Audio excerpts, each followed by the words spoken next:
Au mois d'avril, il n'y a pas que les Français qui seront appelés à voter.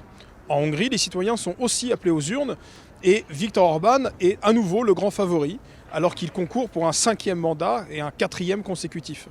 Face à lui, le principal adversaire est Péter Márki-Zay, le dirigeant de l'opposition unie, l'opposition de gauche, qui réunit aussi en son sein le parti Jobbik, devenu populiste pro-Union européenne au fil des années, tandis que deux petits partis, des outsiders comme on pourrait les appeler, sont aussi dans la course et vont certainement atteindre ou potentiellement atteindre les 5% et donc ainsi entrer au Parlement. Parmi ces deux partis, il y a le parti originellement satirique du chien à deux queues, qui est un parti qu'on pourrait comparer à Groland, mais qui s'est politisé. Et de l'autre côté du spectre politique, le parti nationaliste Miroszync, un parti patriotique, dont le dirigeant László Toroczkai est connu des spectateurs de TV Liberté depuis des années, puisqu'il est celui qui a demandé en premier une barrière à la frontière sud de la Hongrie lors de la grande crise des migrants en 2015. À un mois de ces élections en Hongrie, nous vous proposons un entretien exclusif avec László Toroczkai, qui va nous parler de la situation hongroise et de son programme. László Toroczkai, bonjour. Merci de répondre aux questions de TV Liberté. Vous êtes tête de liste du mouvement Miroszync aux élections législatives qui vont avoir lieu en Hongrie dans un mois. Pouvez-vous vous présenter brièvement aux téléspectateurs français pour qui la Hongrie se résume souvent au nom de Viktor Orban? Aujourd'hui, en réalité, il y a en Hongrie 3 forces politiques susceptibles d'entrer au Parlement et donc éventuellement même de former des gouvernements ces prochaines années. L'une d'entre elles est le Fidesz, celle qu'on connaît le mieux, probablement aussi en France. Ensuite, il y a le camp de la gauche libérale, constitué d'une coalition, voire coagulation, de nombreux partis plus ou moins petits. Enfin, il y a le mouvement Miroszync, que je dirige, et qui a été fondé en 2018, ici même, à Ásotthalom, dans la commune dont je suis le maire. La cause principale de l'apparition de Miroszync a été le fait que le parti Jobbik, qui représentait auparavant la troisième voie, et qu'on présentait comme un parti radical ou parti du peuple, mais qui était en réalité un parti patriote, national et antimondialiste, prenant le chemin de Damas, a rejoint le camp de la gauche libérale. Moi-même, étant à l'époque vice-président du Jobbik, je n'approuvais pas le revirement du président de l'époque, Gábor Vona, ce qui fait que nous avons fait dissidence, ce qui a conduit à la création en 2018 de nouvelles forces, le mouvement Miroszync, qui s'apprête aujourd'hui à passer l'épreuve de ses premières élections législatives. Bien que nous nous soyons constitués en province, il s'avère que nous sommes aussi très forts à Budapest, n'étant ainsi ni un parti de la capitale, ni un parti exclusivement rural, mais un parti réellement destiné à représenter l'ensemble du peuple hongrois. La ligne politique que nous incarnons est néanmoins radicalement différente de celle du Fidesz, aussi bien que celle du camp de la gauche libérale. Il y a plusieurs sujets sur lesquels nous reviendrons, mais je voudrais commencer par vous demander comment vous êtes entré en politique il y a 20 ans.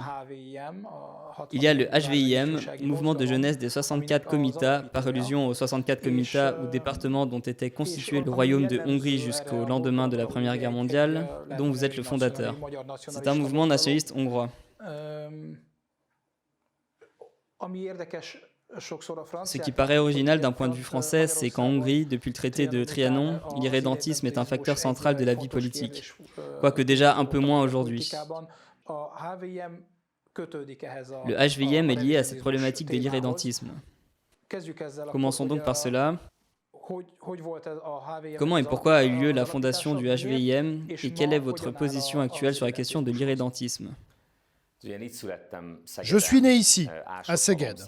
C'est en 1950 que la commune de Ásotthalom a été administrativement distinguée de la ville de Szeged. C'est ce qui fait que j'ai été confronté très jeune, encore enfant, au problème de Trianon, dont tout Hongrois a connaissance. Alors peut-être que les peuples voisins, mais les Français, pour autant que j'ai pu le constater, savent bien que le château du Grand Trianon se trouve à Versailles, mais ne savent guère ce qui s'est passé en ce lieu. Moi, en revanche, c'est dès mon enfance que je me suis heurté à cette question. Depuis Szeged, nous passions régulièrement la frontière nous séparant de ce qui constituait alors la Yougoslavie, frontière qui se trouve à quelques pas d'ici. Déjà à l'époque, Je trouvais incompréhensible la présence de cette frontière, où il fallait souvent attendre des heures et des heures dans la file d'attente, ce qui arrive parfois encore de nos jours, alors qu'on parle le même hongrois de l'autre côté de cette frontière qu'ici, mais dans un autre pays qu'on appelait Yougoslavie. Et moi, dans les années 1980, je ne le comprenais pas vraiment. Si bien que j'ai posé la question à mon grand-père. D'où est-ce que cela vient? Comment ça se fait? Ce à quoi il m'a répondu que lui est né là-bas, de l'autre côté de la frontière, mais qu'à l'époque, là-bas, c'était encore la Hongrie, qu'il est hongrois, mais qu'entre-temps, alors que lui n'avait encore que 11 ans, on a fait passer là la frontière de Trianon, ce qui fait que sa famille, mes ascendants, se sont retrouvés à l'étranger. Ensuite, ils ont dû fuir ce pays, la Yougoslavie en cours de constitution, et ils se sont retrouvés à Szeged, où ils ont fait la connaissance de mes ancêtres natifs de Szeged. Et cela, pour moi, encore enfant, était déjà étrange et incompréhensible. Ce qui fait que j'ai commencé à m'intéresser à cette question. Dès mon enfance, j'ai lu beaucoup de choses à ce sujet. À vrai dire, ce n'est pas au HVIM que j'ai commencé ma carrière politique, mais en adhérant à 18 ans au MIEP, le Parti de la justice hongroise et de la vie, dont le président István Csurka était, pour permettre aux téléspectateurs français de mieux comprendre, le Jean-Marie Le Pen hongrois. Le Pen et lui étaient d'ailleurs de très bons amis, et je me souviens de la présence de Le Pen sur la place des Héros de Budapest lors d'une manifestation qui avait rassemblé 100 000 personnes. C'est ainsi qu'a commencé ma carrière politique. Sans le MIEP, mon histoire aurait certainement été différente, car c'est István Csurka qui m'a fait monter, tout jeune, à Budapest. Et c'est pour son journal que j'ai commencé mon travail de journaliste, avant de devenir rédacteur-reporter à la radio hongroise à 20 ou 21 ans. C'est ainsi qu'a eu lieu mon initiation à la vie publique. C'est ainsi que j'ai pour la première fois mis les pieds au Parlement hongrois, en qualité d'attaché au groupe parlementaire. Je n'y siégeais pas en tant que député, mais comme journaliste. J'étais sur place.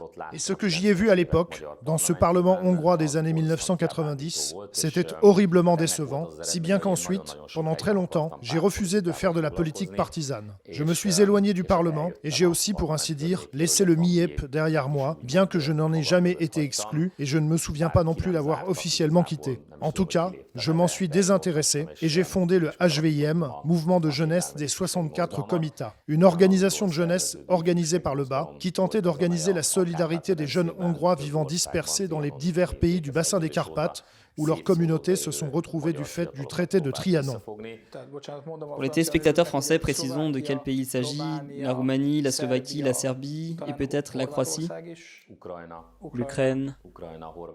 Nous étions aussi représentés en Ukraine, en Croatie, en Slovénie et même en Autriche.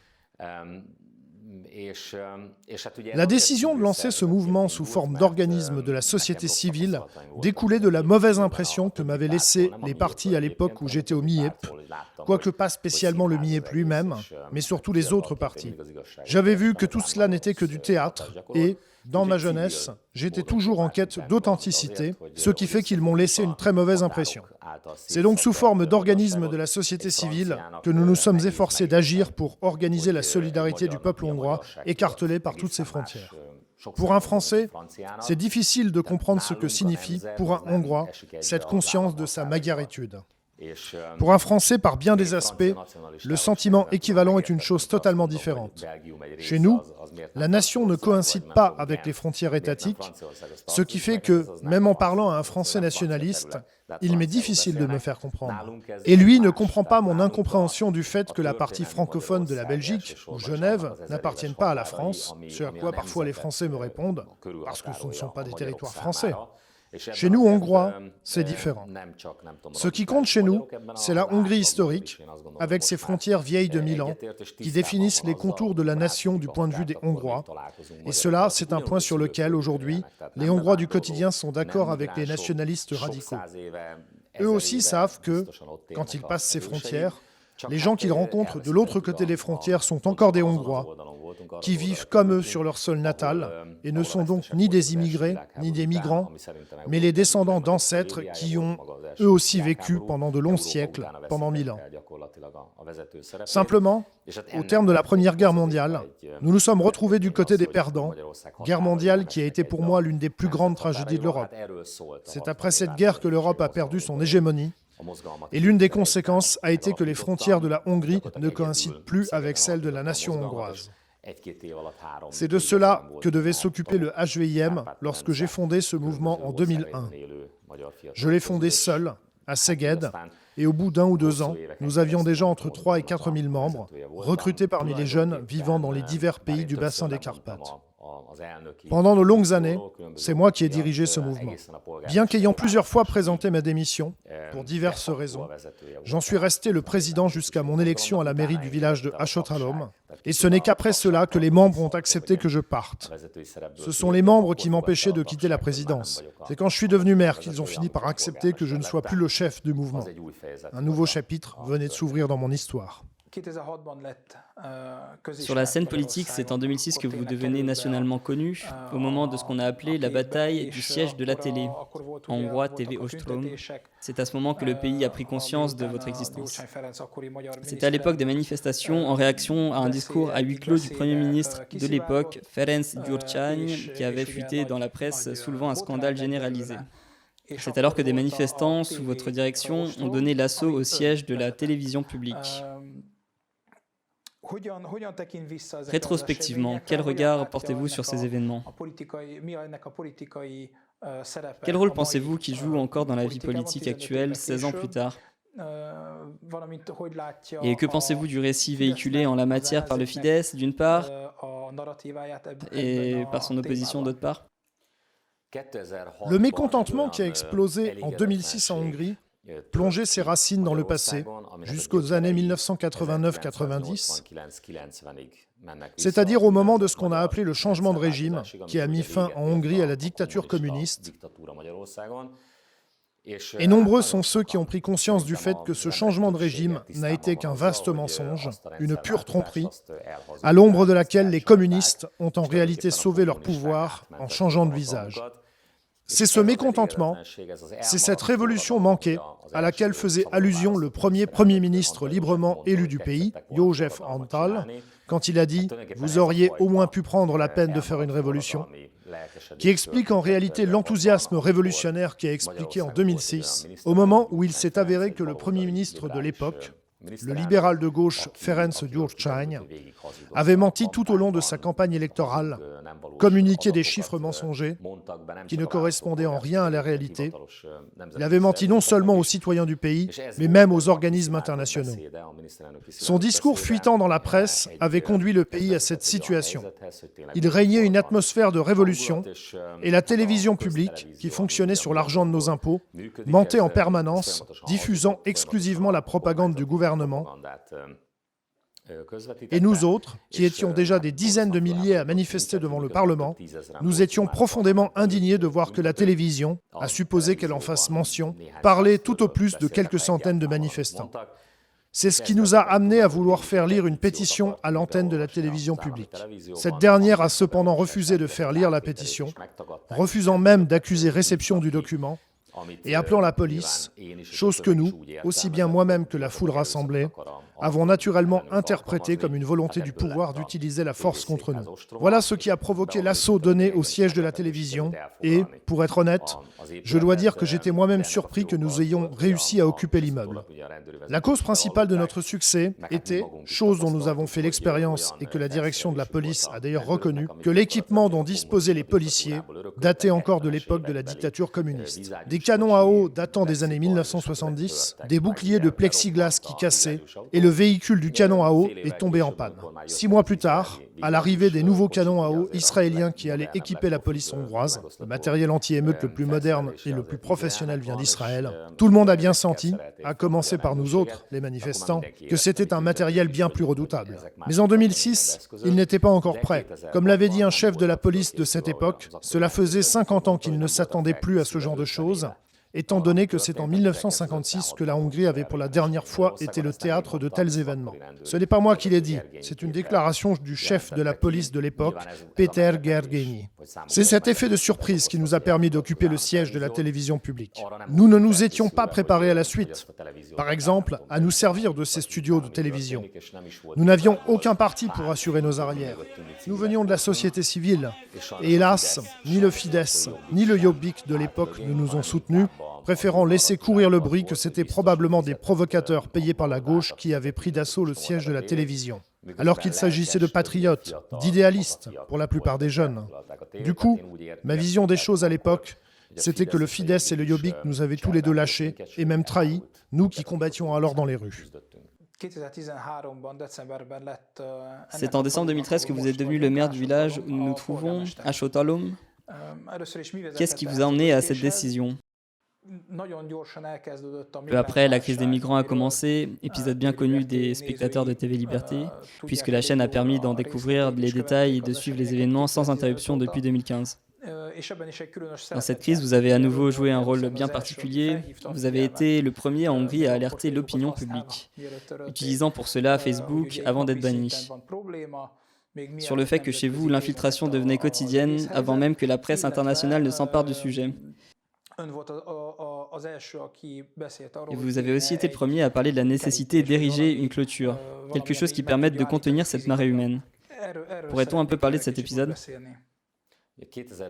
En 2012, à un moment où, pour ma part, j'aurais voulu me retirer de la vie publique, j'ai déménagé du centre-ville de Szeged pour m'installer dans un hameau où j'avais pour projet de faire de l'agriculture, ce qui a toujours été mon rêve. Ce hameau, c'est le village de Sotalom, où nous nous trouvons en ce moment, avec un banc immense de 122 km², mais seulement 4000 habitants en tout. En d'autres termes, sur cette surface qui suffirait sans problème à une grande ville, vivent dispersés, en tout et pour tout, 4000 personnes. La raison en est que la moitié de la population du village habite dans des fermes, vivant d'agriculture.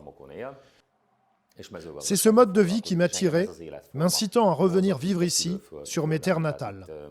C'est ici qu'il m'est le plus facile de sentir la présence de mes racines. La ferme où je me suis installé avec ma famille est juste à côté de la frontière, qui est à 100 ou 200 mètres d'ici. Quelques jours après mon déménagement, la déferlante migratoire a commencé. Le premier groupe organisé passant par ici s'est trouvé être un groupe de 60 à 70 Africains, presque tous des hommes. Ils ont campé juste devant l'entrée de notre ferme. Évidemment, on ne peut pas vivre dans une ferme quand on risque à tout moment, la nuit, de voir une quarantaine d'hommes faire irruption dans son domicile, venant d'Afrique, d'Asie du Sud ou du territoire de l'État islamique. Et comme à l'époque, cette zone n'avait pas des masses de couverture GSM et que le réseau téléphonique ne fonctionnait pas très bien, il fallait utiliser le réseau téléphonique serbe pour passer un appel. En d'autres termes, dans cette contrée, l'invasion migratoire rendait la vie pratiquement impossible à cause d'une immigration clandestine illégale. Ils faisaient irruption dans nos fermes, dans nos foyers. Il y a eu de très nombreux cas de ce genre, et même aujourd'hui, ils continuent à s'en produire, car l'invasion ne s'est pas arrêtée. La clôture la freine un tant soit peu, mais ça ne s'est pas arrêté, car cette clôture, à elle seule, ne suffit pas. Il faudrait un personnel considérable. Une police des frontières beaucoup mieux fournie en effectifs. La Hongrie n'a plus de corps de garde-frontières. Les frontières y sont placées sous la surveillance de la police, raison pour laquelle j'ai exigé, et continue ces jours-ci à exiger que l'armée revienne se déployer sur la frontière, car on a déjà vu des migrants passer la clôture armés d'armes à feu, comme je l'ai révélé dans une de mes vidéos. Il s'agissait d'une carabine de fabrication yougoslave, probablement achetée en Serbie. Il s'agissait d'ailleurs d'un migrant arabophone. On peut donc plus ou moins dire qu'il règne ici une sorte de situation de guerre. Quand j'ai déménagé au village, j'ai demandé au maire de l'époque, un homme du Fidesz, ce qu'il comptait faire pour nous protéger, notamment contre ces migrants faisant illégalement irruption chez nous. Il m'a répondu qu'il ne comptait rien faire, que ce n'était pas son affaire à lui, mais un problème mondial, au regard duquel nous sommes trop petits. Moi, du coup, j'ai considéré que nous n'avions plus d'autre choix. Soit nous décidions de nous battre, soit nous devions partir ailleurs nous réfugier, nous qui nous trouvions sur notre sol natal. Voilà pourquoi je suis devenu maire. J'ai dit que, dans ce cas, je vais moi essayer. J'ai vaincu le maire sortant aux élections en m'imposant nettement avec 71% des voix. Cela faisait 18 ans qu'il était maire. Depuis lors, j'ai déjà été réélu 3 fois. Bien entendu, la lutte contre l'invasion migratoire ne représente qu'une partie de mon travail. Mais cette partie est ici d'une très grande importance, car, comme je le disais à l'instant, elle nous a rendu la vie impossible. Sans même parler de l'énorme problème posé par le fait que, depuis lors, nos forêts, Sotalom est entouré de forêts magnifiques, sont pleines de déchets laissés derrière eux par les migrants. Sacs de couchage abandonnés, sacs à dos, vêtements, couvertures. Ces objets portent d'ailleurs pour la plupart le logo de l'organisme de l'ONU en charge des réfugiés, Raison pour laquelle, la semaine dernière, j'étais encore à Genève pour rencontrer la présidente du HCR, le Haut Commissariat aux réfugiés, Madame Pascale Moreau, qui a annulé au tout dernier moment cette rencontre que nous avions pourtant programmée des semaines à l'avance. Du coup, à Genève, j'ai dû me contenter d'autres rencontres, mais j'ai tout de même réussi à déposer à son secrétariat la documentation que j'avais constituée à son intention. Cette documentation est principalement constituée de photographies qui montrent l'étendue des dommages infligés à des citoyens hongrois, donc aussi citoyens de l'Union européenne, respectueux des lois et payant leurs impôts par cette immigration illégale et qui viennent appuyer notre requête. Qu'on nous aide au moins à nous débarrasser de ces déchets. Que cette tâche ne reste pas tout entière à la charge d'une petite commune de 4000 habitants, qui ne dispose pas des fonds nécessaires pour payer des groupes de 20 à 30 personnes à faire le ménage sur le passage des migrants. Nous subissons donc d'énormes dommages.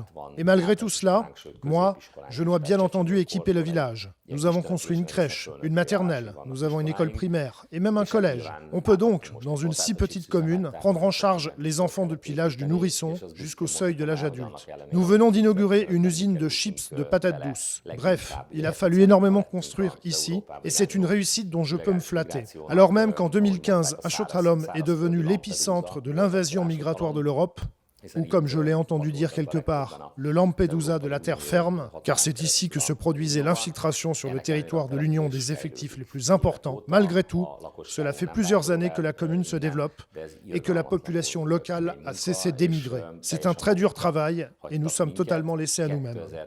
En juin 2015, le gouvernement hongrois a fini par entendre mes appels à l'aide, si bien que, au bout d'au moins un an à me débattre, pendant lequel même le gouvernement hongrois refusait de prendre ce problème à bras-le-corps, il a finalement entrepris de construire cette clôture que j'avais été le premier à recommander. Je l'en ai bien entendu remercié en ma qualité de maire. Cela a constitué une étape de franchie, des plus importantes et des plus utiles.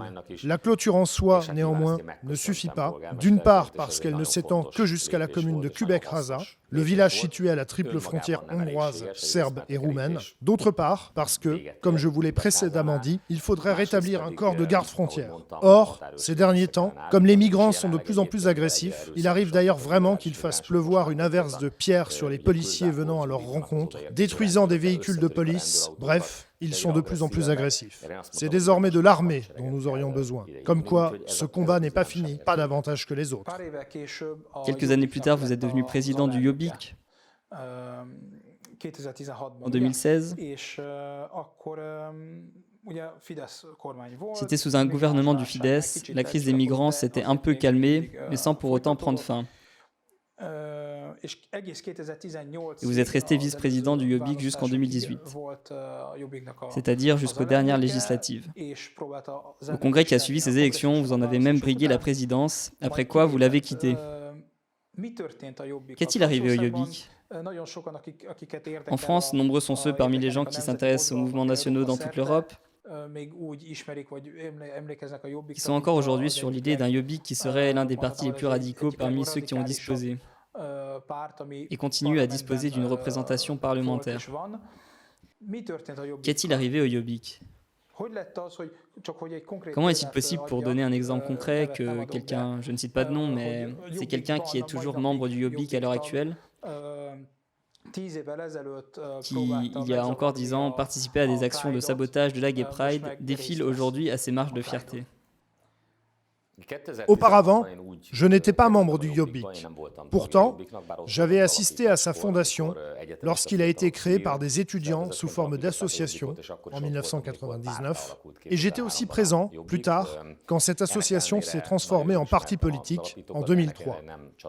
Je connaissais très bien les membres fondateurs, mais je n'ai pas rejoint le parti. J'avais pour cela des raisons en partie personnelles.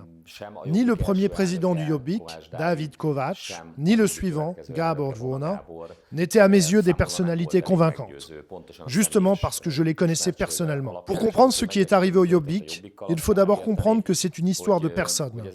À la tête de parti, il y a des hommes. Connaissant grosso modo la carte politique de l'Europe, Je sais qu'il y a des pays où la personnalité du chef compte moins et des pays où elle compte davantage.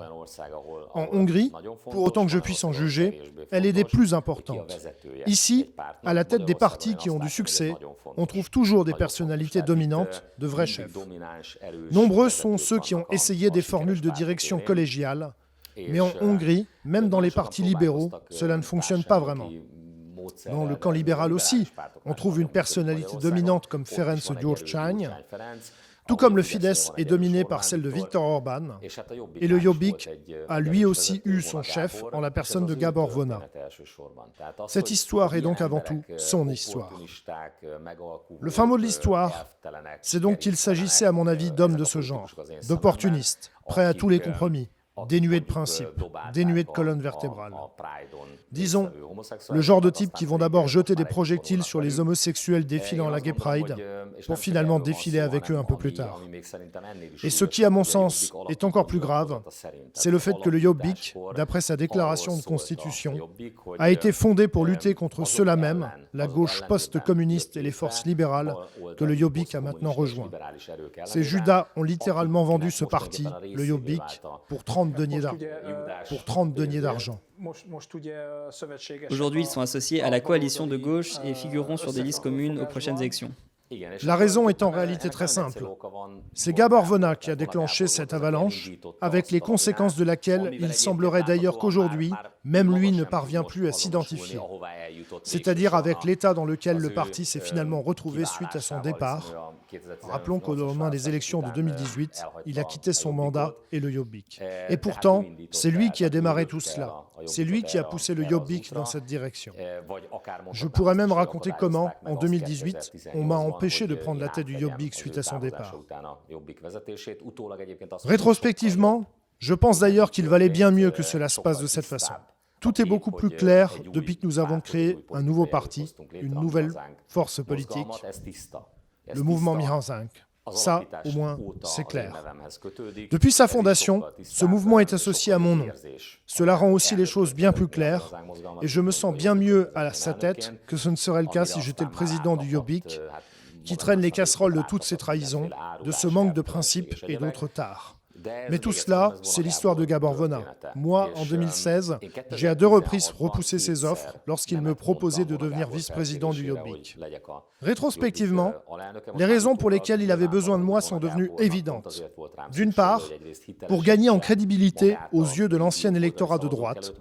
D'autre part, pour s'associer au succès que j'avais remporté dans le domaine de la défense des frontières, étant donné que le Fidesz avait commencé à se les approprier, à commencer par mon idée de clôture, et ainsi de suite.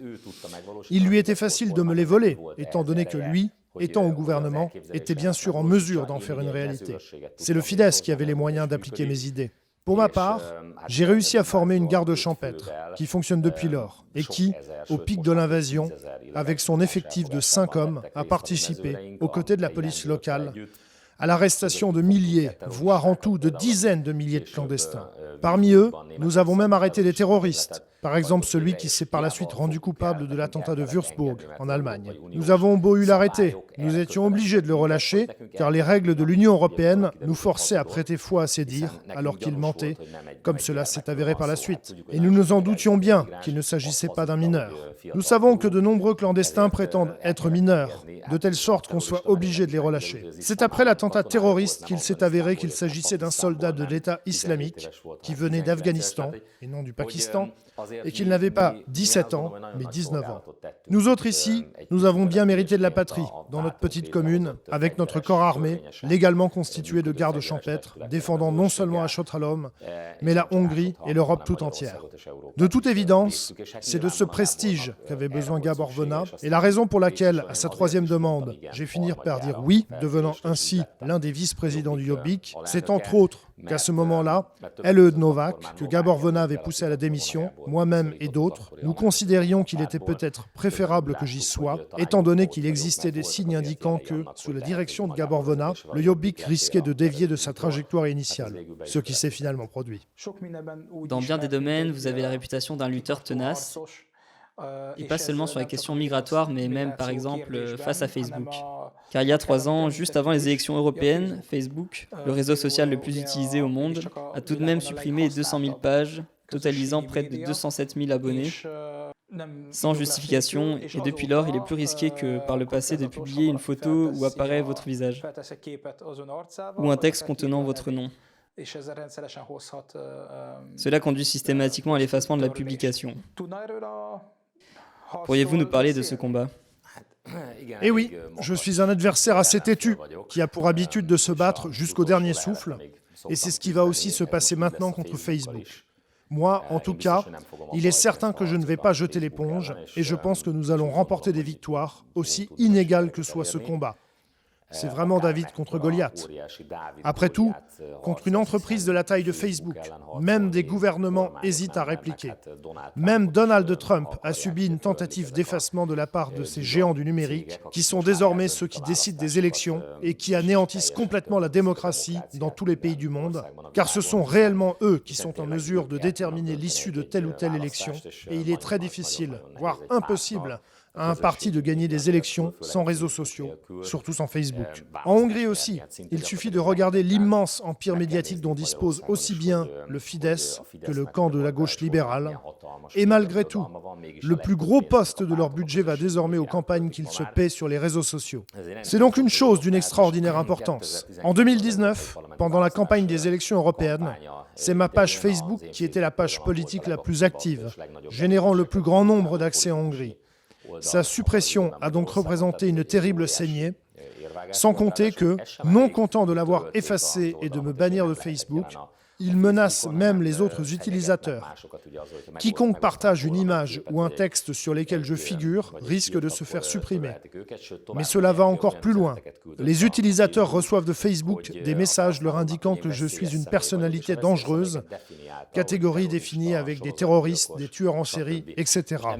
C'est pour cela que j'ai traîné Facebook en justice. Le procès a été intenté en Hongrie. Il est encore en cours. Facebook s'est fait représenter par un cabinet d'avocats très bien établi à Budapest, ce qui fait que c'est un véritable défilé d'avocats aux audiences.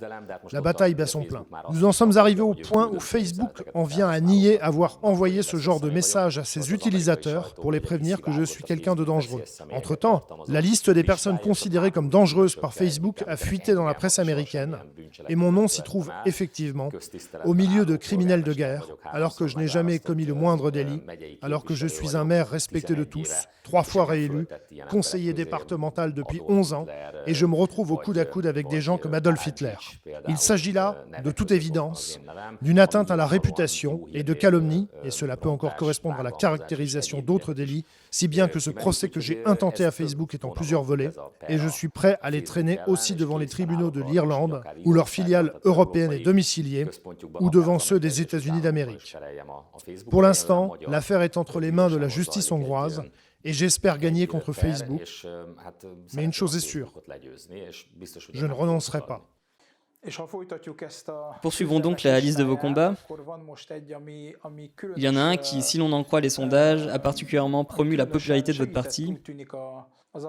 C'est la lutte contre le Covid. Comprendre la lutte contre les politiques covidiennes. En Hongrie comme ailleurs en Europe, et plus généralement en Occident, les mesures qui ont été imposées sont assez bizarres, difficiles à interpréter, voire absurdes. Mais ce qui caractérise encore mieux ces règles, c'est qu'elles portent gravement atteinte à la liberté, voire à la dignité humaine. Quant à vous, vous vous présentez volontiers comme le seul candidat non vacciné à la fonction de Premier ministre. Parlons donc de cette question du Covid. Quelle est, selon vous, l'importance de ce sujet ? Comment pourriez-vous résumer la situation ? À l'heure actuelle, je suis le seul candidat en lice pour la fonction de Premier ministre qui ne soit pas vacciné. Je n'ai pas été inoculé et ne compte pas l'être, étant donné qu'il est désormais parfaitement clair qu'on nous a menti en nous disant, à commencer par le gouvernement hongrois, que ce virus peut être arrêté par des vaccins. Ils n'ont pas réussi à arrêter le virus, mais les problèmes que pose cette histoire de Covid, eux, ne s'arrêtent pas là. Nous autres, nous employons l'expression de dictature covidienne pour désigner cette situation dans laquelle les droits des gens ont effectivement été gravement limités, et ce, de plus, à des fins qui, c'est désormais parfaitement clair, et en Hongrie nous sommes les seuls à le dire, ne relèvent pas en premier lieu de considérations médicales, même si par ailleurs, il serait hautement intéressant de déterminer ce qu'est au juste ce coronavirus et d'où il provient. Nous autres, bien entendu, nous nous en rendons compte. Ce pourquoi nous avons créé un centre d'études du coronavirus, rassemblant des médecins et autres spécialistes, pour essayer de découvrir à quoi nous avons affaire.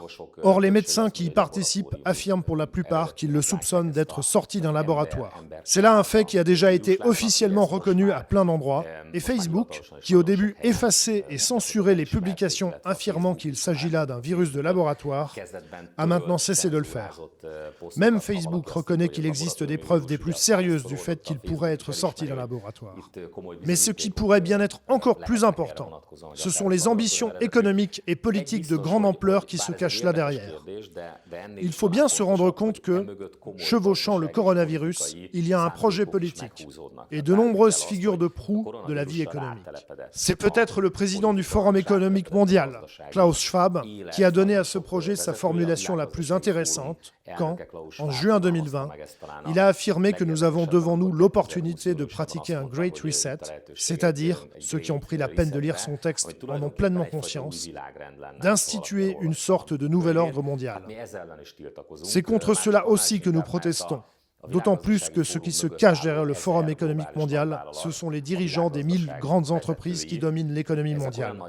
Parmi ces grandes entreprises, on trouve par exemple Facebook, dont il a déjà été question, créateur d'une dictature de l'opinion, mais aussi des entreprises comme Pfizer ou Moderna. Ces fabricants de vaccins sont donc, eux aussi, derrière ce projet, alors que ce ne serait pas à eux de nous dire ce que nous avons à faire, en prenant en plus des pauses philanthropiques, et que nous savons parfaitement à quoi s'amusent ces entreprises transnationales. Et puisqu'il est question du Forum économique mondial, ce forum a deux manies philanthropiques de ce genre.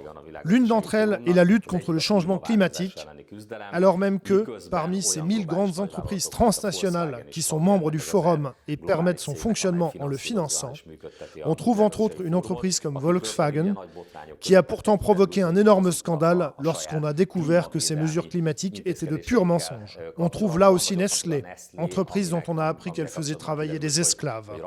Voilà donc les gens qui se distribuent des médailles de bienfaiteurs de l'humanité, y compris en matière de Covid. L'ennui, c'est qu'il est difficile de croire que ces grandes entreprises transnationales poursuivraient d'autres buts que l'accroissement de leur propre pouvoir et de leurs propres recettes. Du coup, cela aussi, nous avons commencé à en parler, et oui, ces mesures nous poussent en direction d'une dictature instituée sous prétexte de Covid. Nous avons contre cela organisé des manifestations sans compromis que, détail révélateur, la presse hongroise mainstream a totalement passé sous silence. Au journal du soir, on a expliqué aux gens que, ce jour-là, d'énormes manifestations rassemblant des milliers de personnes avaient eu lieu en Hollande, en Autriche, en Italie, contre les mesures covidiennes, mais en oubliant de mentionner qu'en Hongrie aussi, le même jour, plusieurs milliers de personnes avaient manifesté. Et pourtant, les mesures adoptées en Hongrie sont bien plus modérées que dans certains pays, comme l'Autriche, où les citoyens sont soumis à une obligation vaccinale, où on contrôle très sévèrement le port du masque, qui est plus du masque FFP2, voire pire, et ce, même dans la rue. On peut donc se demander dans quelle mesure, en Hongrie, ce combat est justifié. Il est parfaitement justifié. Viktor Orban a récemment dit que l'Autriche est, pour la Hongrie et pour le gouvernement hongrois, un laboratoire en matière de mesures covidiennes. La Hongrie suit constamment l'Autriche. Or, aujourd'hui, l'Autriche a atteint un maximum de sévérité dans les mesures adoptées, ayant désormais adopté l'obligation vaccinale. Or, nous autres, nous nous opposons à l'obligation vaccinale et nous n'approuvons pas la vaccination des enfants. Et si les mesures actuellement en vigueur ici ne sont pas comme en Autriche, c'est précisément parce que Miroszank proteste en permanence, lutte en permanence, ne cesse de combattre ces mesures covidiennes et que le Fidesz est en compétition constante avec le mouvement Miroszank, dans la mesure où ces deux partis se définissent l'un comme l'autre comme des partis nationaux. Fait symptomatique, c'est par exemple nous qui avons les premiers évoqué la nécessité de punir plus sévèrement les pédophiles, sur quoi le Fidesz s'est aussitôt fendu d'une loi sur la pédophilie. Dóra Dúró, député députée et vice-présidente de notre mouvement, a présenté au Parlement une proposition de loi visant à interdire aux organisations LGBTQ l'accès aux écoles maternelles et autres, de façon à les empêcher d'y introduire des programmes d'éducation sexuelle. Et le Fidesz, un an après avoir voté contre cette proposition, a présenté sa propre proposition de loi en ce sens et a bien sûr voté pour. Le Fidesz est, de toute évidence, en lutte permanente avec le mouvement Miéhanzánk, une lutte dont l'enjeu est tout simplement un électorat. Or, étant donné que nous nous sommes mis à prendre position avec beaucoup de fermeté, beaucoup de radicalité contre les mesures qui nous mènent vers une dictature covidienne, le Fidesz n'a pas osé aller plus loin. Dans le cas où le mouvement Miéhanzánk ne serait pas représenté au Parlement, la Hongrie risque à tout moment d'adopter toutes sortes de mesures, y compris une obligation vaccinale, à l'exemple de l'Autriche. Avant de passer à la dernière question sur les élections, parlons un peu du mouvement Miéhanzánk. Pourriez-vous expliquer aux téléspectateurs français ce qu'est le parti ? La continuation ou la renaissance du Jobbik, canal historique ? Que se propose-t-il au juste ? D'une part, nous prenons le relais de l'esprit qui a initialement habité le Jobbik. D'autre part, bien entendu, nous nous mettons à jour. Qui aurait pensé, n'est-ce pas, qu'on allait voir apparaître un problème comme le coronavirus ? Il y a donc, évidemment, tout un tas de choses nouvelles, et c'est maintenant à nous de nous en occuper. C'est par exemple le cas de la mondialisation, qui devient de plus en plus brutale, qui s'aggrave de jour en jour, et elle aussi nous mène vers une dictature. La mondialisation elle-même, la dictature des opinions, comme celle dont j'ai déjà parlé qu'exercent les réseaux sociaux, avec leur censure. Cela devient maintenant de plus en plus brutal partout, en Amérique, en Pologne, en Italie. Nous avons des exemples dans chaque pays. Pardon, ce que je vous dis est inexact. C'est pour la civilisation nord-américaine et européenne que cette censure est aussi brutale, car étonnamment, ces réseaux sociaux, qui sont des entreprises mondiales, mais dont le centre a tendance à se trouver en Amérique, ne censurent pas particulièrement les dictateurs musulmans africains ou d'Asie du Sud, ni même les talibans afghans, qui ont du sang sur les mains. Leurs mains dégoulinent de sang, mais eux, on n'a pas trop tendance à les censurer. Mais Donald Trump, Laszlo Torowski, les patriotes polonais, italiens, anglais, allemands ou français, eux se font bannir les uns après les autres. C'est ce que nous appelons la civilisation septentrionale. L'Amérique du Nord, l'Europe, l'Asie du Nord, la Russie, elle aussi en fait partie. C'est cette civilisation qui subit la pire pression, la censure la plus intransigeante. Cela constituerait d'ailleurs un problème des plus intéressants, qui mériterait une plus longue conversation, que de se demander pourquoi c'est le cas. Mais une chose est sûre, nous sommes désormais tous concernés par les conséquences. Nous autres, nous menons un combat des plus âpres contre cette mondialisation et ses conséquences économiques, médiatiques et politiques. Ce que nous voudrions, nous, c'est une Europe des nations. Nous ne prétendons pas que la coopération des nations, des pays européens, ne serait pas nécessaire. Bien au contraire, nous pensons que plus la mondialisation avance, plus les pays européens auront besoin les uns des autres. Mais l'Union européenne telle qu'elle existe actuellement fonctionne comme un empire colonial, et ce qu'on cherche à y créer, ce sont les États-Unis d'Europe, et non une alliance d'États européens indépendants et solidaires. L'Union européenne est un empire économique, qui devient de plus en plus un empire politique. C'est cela que certains construisent, et c'est cela qu'ils voudraient pouvoir diriger depuis Bruxelles. Qui donc? Nous ne savons même pas exactement qui sont les véritables dirigeants, probablement ces grandes entreprises mondiales. Nous, c'est contre cela que nous nous battons, et bien entendu, nous ne sommes pas seulement un parti national.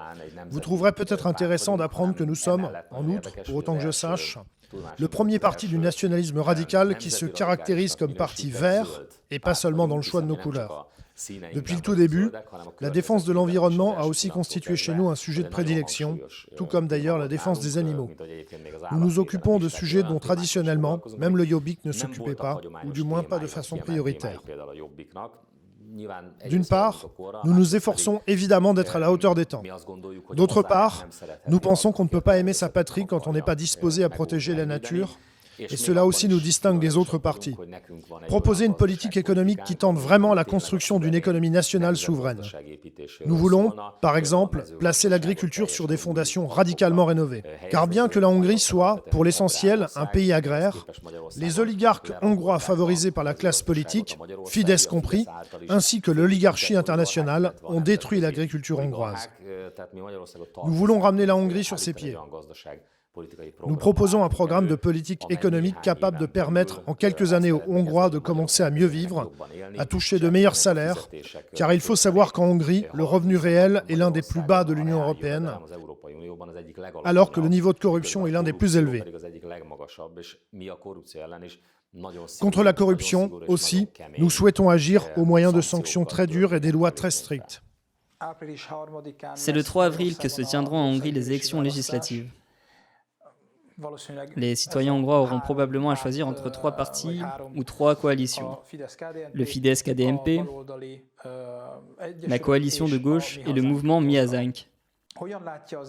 Quelle est votre opinion sur vos adversaires, Viktor Orban et Péter Márki-Zay?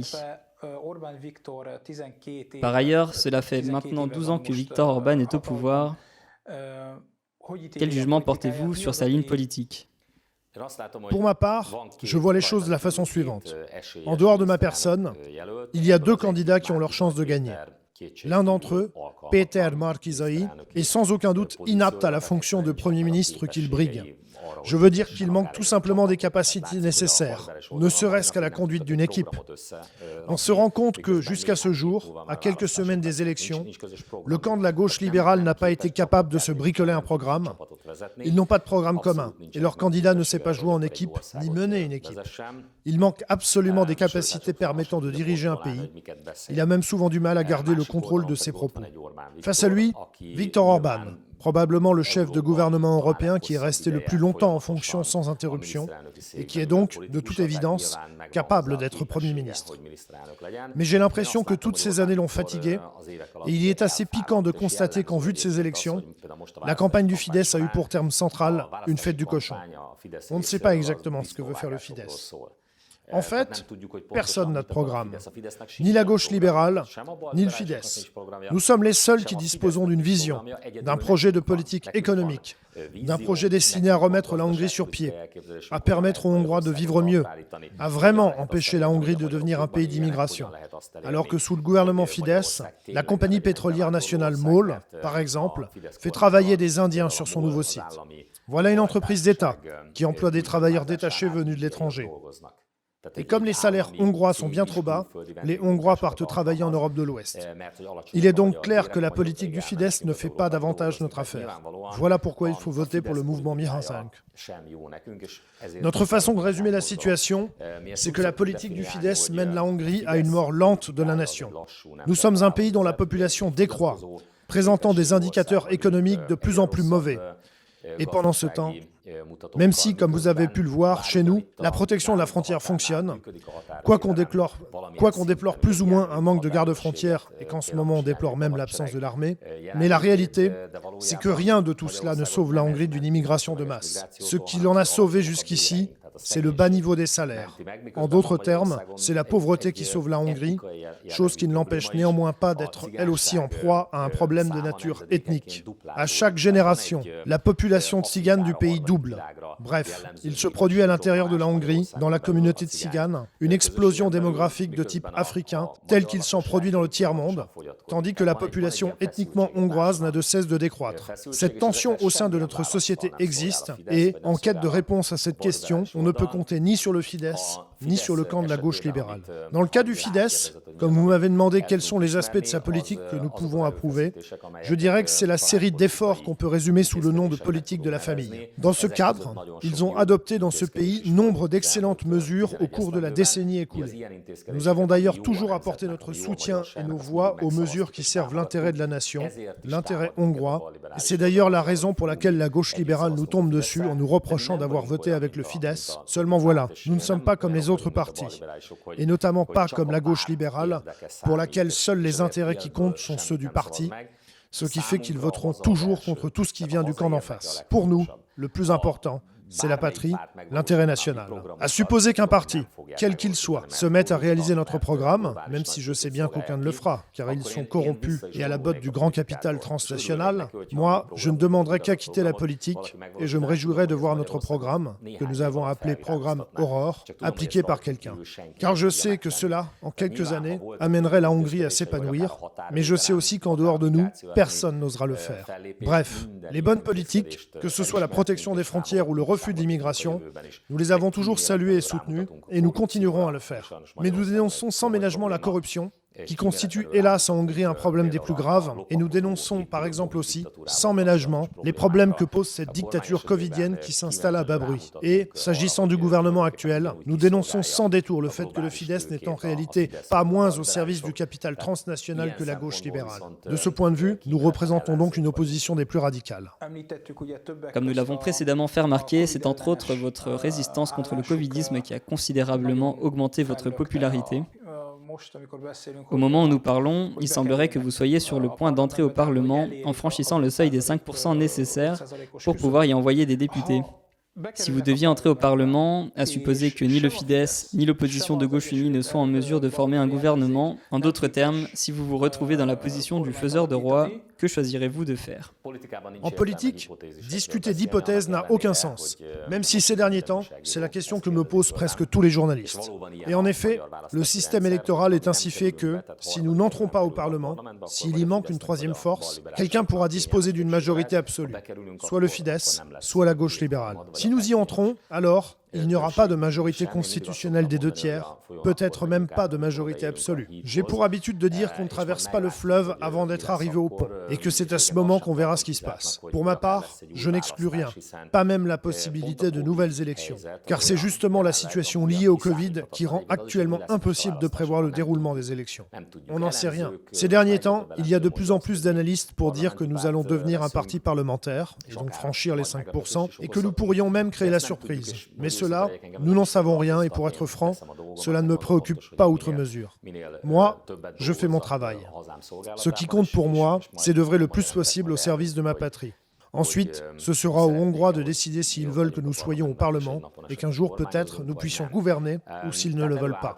Bref, on pourrait même se retrouver dans la situation où il faudrait revoter. Il est aussi possible que quelqu'un soit tout de même en mesure de former un gouvernement appuyé par une majorité confortable, mais que ce gouvernement ne tienne pas le coup des 4 ans jusqu'aux prochaines élections en raison de l'évolution de la situation économique. Je connais l'état du Trésor et du budget. C'est une catastrophe. Il n'a peut-être jamais été aussi mauvais. Ce qui est certain, c'est que le déficit budgétaire actuel est le pire de tous les temps. La dette d'État, de même, est remontée à son niveau du début des années 1990, à l'époque où les taxis s'étaient mis à tenter un blocus de Budapest et qu'une révolution a failli éclater en Hongrie. Bref, nous allons avoir d'énormes problèmes, raison de plus pour ne pas se perdre maintenant en vaines spéculations. Laszlo Toloczkai, merci pour le temps que vous avez accordé à TV Liberté. C'est moi qui vous remercie.